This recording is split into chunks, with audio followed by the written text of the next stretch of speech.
Hello everyone, welcome again. Last video में हमने जो है मास स्पेक्ट्रोमेट्री पढ़ना स्टार्ट कर दिया था। उसका डायग्राम जो है मैंने वो आपको बताया था, जिसमें हमने स्टार्ट किया था कि किस तरीके से हम अपने सैंपल के साथ मास स्पेक्ट्रोमेट्री को जो है फॉलो करते हैं और किस तरीके से हम अपने सैंपल को डिटेक्टर और उसके बाद कंप्यूटर स्क्रीन पर डिफरेंट सॉफ्टवेयर यूज़ करके अपनी प्रोटीन को आइडेंटिफाई करते हैं। क्योंकि हम यहाँ पर प्रोटियोमिक्स के साथ स्टडी कर रहे हैं, इसलिए हमारा जो सैंपल होगा वो हमारा क्या होगा, हमारी प्रोटीन होगी।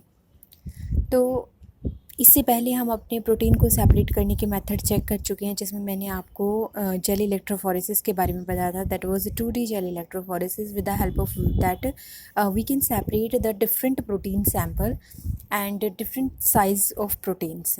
तो वहाँ पे हमें जेल इमेज एनालिसिस हुआ था, हमने उसको एनालाइज किया था with the help of different web tool, जहाँ पे हमने 4 वेब टूल यूज़ किए थे। उसके बाद हम अब अपने प्रोटीन को आइडेंटिफाई करने की मेथड की तरफ मूव कर चुके थे, और जिसमें मैंने आपको बताया था कि ये बहुत ज़्यादा कॉम्प्लेक्स स्टेप होता है। इसके लिए हम 7 डिफरेंट नॉर्मल टेक्निक को यूज़ करेंगे, और जिसमें हमारी पहली टेक्निक होती है पेप्टाइड मास फिंगरप्रिंटिंग। तो वो क्यों यूज़ की जाती है? अब हमने जो है 3 चीज़ों को कोरिलेट किया था कि हमारा जो पेप्टाइड मास फिंगरप्रिंटिंग है, हमारा माल्डी टॉफ है, या फिर ESI टॉफ है, या फिर हमारा टेंडम मास स्पेक्ट्रोमेट्री है। ये तीनों जो हैं ये हमारे अपने मास स्पेक्ट्रोमेट्री के प्रिंसिपल के ऊपर वर्क करते हैं। तो इसीलिए पहले ये ज़रूरी हो जाता है कि आपको बेसिक प्रिंसिपल पता होना चाहिए मास स्पेक्ट्रोमेट्री का। तो यहाँ पर मैंने आपको लास्ट वीडियो में एक बार मास स्पेक्ट्रोमेट्री के बारे में बताया था। एक बार मैं हल्की सी समरी आज इसकी बता देती हूँ आपको, और किस तरीके से ये वर्क करता है। उसके बाद हम देखते हैं कि हमें वीडियो में आगे किस तरीके से चलना है। ठीक है, तो देखो, मैंने आपको बताया था यहाँ पे जो आप ये डायग्राम देख रहे हो, ये मास स्पेक्ट्रोमेट्री के लिए तैयार किया जाता है। एक ऐसा प्रिंसिपल बनाया जाता है, ये कैसा प्रिंसिपल को बनाता है जिससे कि हम अपने सैंपल को ईजिली डिटेक्ट कर सकते हैं। तो here you can see there are 4 chamber in this diagram. So first is the sampling port area where we can insert our sample.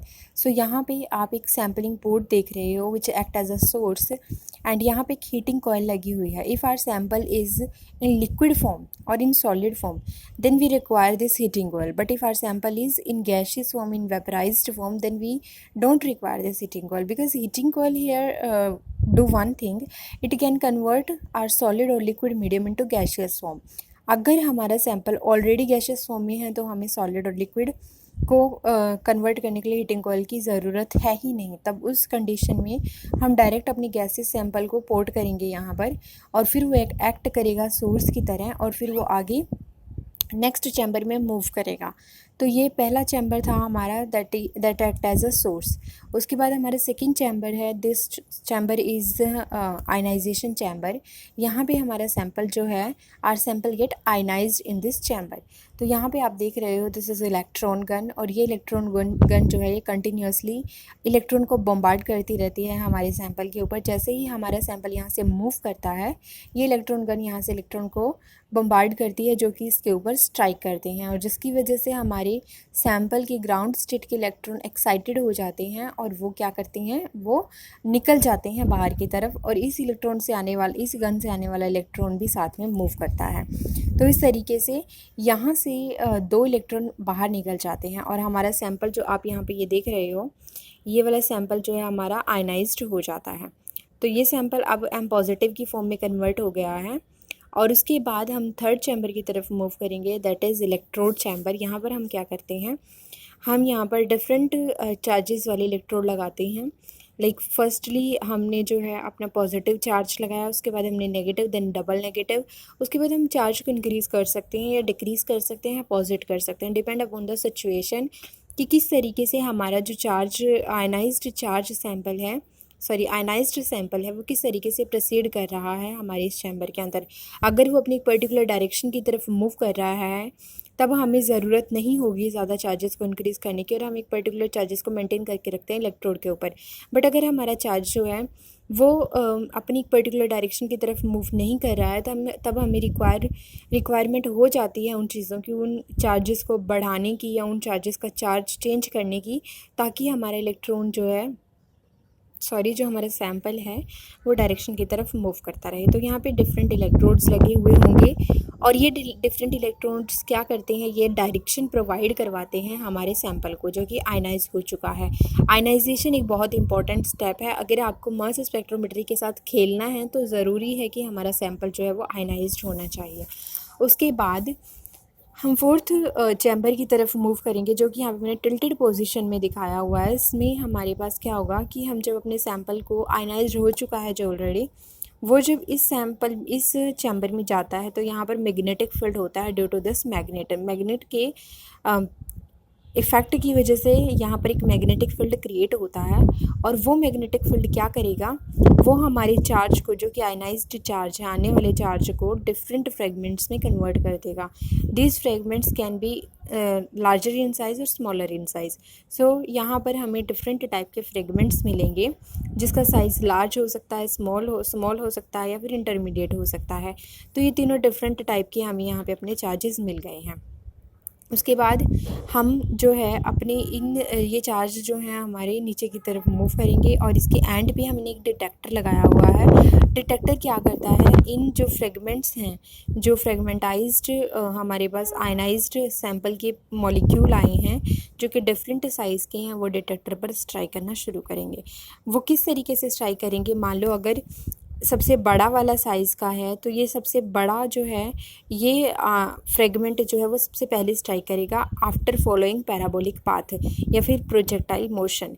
तो अगर हम कहीं कि प्रोजेक्टाइल मोशन को ये फॉलो कर रहा है तो अगर कोई भी चीज़ मान लो यहाँ पर है, यहाँ पर कुछ भी है, कोई वॉल है या किसी तरह की कोई चीज़ है और आप एक बड़ी चीज़ को फेंकते हो और एक छोटी चीज़ को फेंकते हो जो कि प्रोजेक्टाइल पाथ को फॉलो करते हैं, तो ऐसी कंडीशन में जो बड़ी चीज़ होगी उसका साइज़ बड़ा है तो ऐसी कंडीशन में सबसे पहले जाके टकराएगी, और जो छोटी चीज़ होगी उसका साइज़ छोटा है इसलिए वो बाद में जाके टकराएगी। तो इस तरीके से हमें डिटेक्टर पर क्या मिल जाते हैं, डिफरेंट प्रोटीन मॉलिक्यूल मिल जाते हैं जो साइज़ में डिफरेंट होते हैं, और इस तरीके से हम प्रोटीन को डिटेक्ट कर सकते हैं। लेकिन डिटेक्टर पर हमें वो डिटेक्ट नहीं होंगे, हम यहाँ पे एक चीज़ को यूज़ करते हैं दैट इज़ डायनोइड्स। डिटेक्टर में डायनोइड्स लगे होते हैं जो कि हमारे आने वाले सैंपल के चार्ज मॉलिक्यूल को एम्पलीफाई कर देता है, और जिसकी वजह से हमारा जो साइज़ जो हमें मॉलिक्यूल कम अमाउंट में मिल रहा था वो हमें ज़्यादा में मिलेगा। और फिर उसके बाद हम उसको जब कंप्यूटर में यूज़ करते हैं बाय यूजिंग डिफरेंट सॉफ्टवेयर, तो हम अपनी प्रोटीन को आइडेंटिफाई कर सकते हैं। तो प्रोटीन को आइडेंटिफाई करने के लिए हम मास स्पेक्ट्रोमेट्री का यूज़ करते हैं। तो ये तो हमारा बेसिक प्रिंसिपल कि किस तरीके से हम मास स्पेक्ट्रोमेट्री को यूज़ करेंगे। ये पूरा जो एक सेटअप मैंने तैयार किया है, यहाँ पे एक डायग्रामेटिक रिप्रेजेंटेशन हुई है जिसकी, तो ये पूरा का पूरा जो है ये डायग्राम हम हर एक अपनी माल्टीटॉफ में भी यूज़ करेंगे, अपनी एसाइटॉफ में भी यूज़ करेंगे, हम अपने MS/MS में भी यूज़ करेंगे। तो इसीलिए मैंने सबसे पहले आपको बेसिक प्रिंसिपल बताया है मास स्पेक्ट्रोमेट्री का। एक चीज़ याद रखना कि मास स्पेक्ट्रोमेट्री के साथ जब आप डील करते हो तो आप बड़े से बड़े सैंपल को भी डील कर सकते हो, चाहे वो साइज़ में कितना भी बड़ा हो, यू कैन डील इट, आप यहाँ पे उसको यूज़ कर सकते हो। लेकिन अगर आप माल्टीटॉफ के साथ डील करोगे या फिर आप ESI-TOF के साथ डील करोगे, तो ऐसी कंडीशन में आपको अपनी प्रोटीन के सैंपल को, अगर आप प्रोटियोमिक्स स्टडी कर रहे हो और अपना सैंपल जो है वो प्रोटीन है, तो ऐसी कंडीशन में आपको अपनी प्रोटीन के सैंपल को छोटा करना होगा साइज़ में। तो उसके लिए आप एक टेक्निक यूज़ करोगे that is peptide mass fingerprinting. इसीलिए हम मास स्पेक्ट्रोमेट्री हर जगह यूज़ करेंगे, लेकिन जब हम अपनी माल्टीटॉफ या फिर अपनी ESI-TOF की बात करते हैं तो इनके लिए हमें अपना सैंपल छोटा करना होता है। तो उसके लिए हम एक डिफरेंट टेक्निक यूज़ करते हैं, पेप्टाइड मास फिंगरप्रिंटिंग। उसमें हम अपने बड़े साइज़ को छोटे साइज़ में कन्वर्ट कर देते हैं, क्योंकि आप सबको पता होगा कि प्रोटीन जो है that is a polymer of amino acids. तो डिफरेंट अमीनो एसिड्स के मॉलिक्यूल या रेजिड्यू जब एक एक करके पेप्टाइड बॉन्ड की हेल्प से मिलते हैं तो वो एक प्रोटीन का फॉर्मेशन करते हैं। तो प्रोटीन कितना भी बड़ा हो सकता है, it can have up to 1000 residue. तो ऐसी कंडीशन में जब उसके पास 1000 रेजिड्यू या उससे ज़्यादा रेजिड्यू होंगे या कितनी भी, इवन इन मिलियंस और in lakhs, so it can be many times, so more than 1000। तो ऐसी कंडीशन में आप उन प्रोटीन सैंपल को लेके अपने माल्टीटॉफ को यूज़ नहीं कर सकते हो, आपको उनको छोटा करना होगा, क्योंकि माल्टीटॉफ और रियासाइटॉफ ऐसी टेक्निक हैं जो उतनी ही प्रोटीन को आइडेंटिफाई कर पाती हैं जिनके पास 50 रेजिडियो होंगे अमीनो एसिड्स के या उससे कम होंगे।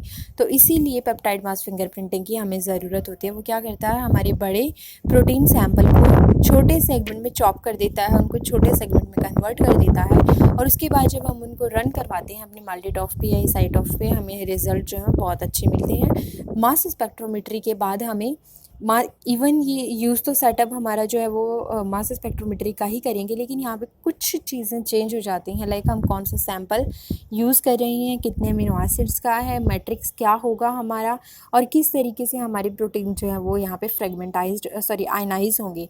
क्योंकि मैंने आपको एक चीज़ बताई कि मास स्पेक्ट्रोमेट्री के साथ अगर खेलना है तो आपको अपना सैंपल जो है वो आयनाइज्ड रखना ही होगा।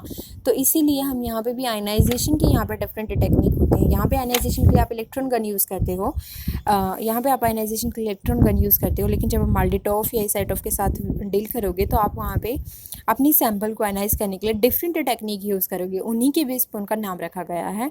तो इसीलिए जब हम नेक्स्ट वीडियो में स्टडी करेंगे तो एक तो ये याद रखना कि हम आयनाइजेशन चीज़ें जो है आयनाइजेशन के लिए वो डिफरेंट यूज़ कर रही हैं, और दूसरा हमारा सैंपल जो है वो 50 मॉलिक्यूल से ज़्यादा नहीं होना चाहिए, और थर्ड जो हम यहाँ पे यूज़ करेंगे दैट इज़ मैट्रिक्स। तो हम मैट्रिक्स भी हमारे इन सैंपल में यूज़ करेंगे माल्टीटॉफ में और रियासाइटॉफ में। तो नेक्स्ट वीडियो में मैं आपको बताती हूँ कि पेप्टाइड मास फिंगरप्रिंटिंग कैसे काम करता है, माल्टीटॉफ और रियासाइटॉफ का क्या काम होगा। ठीक है, नेक्स्ट वीडियो में मिलते हैं। Thank you friends.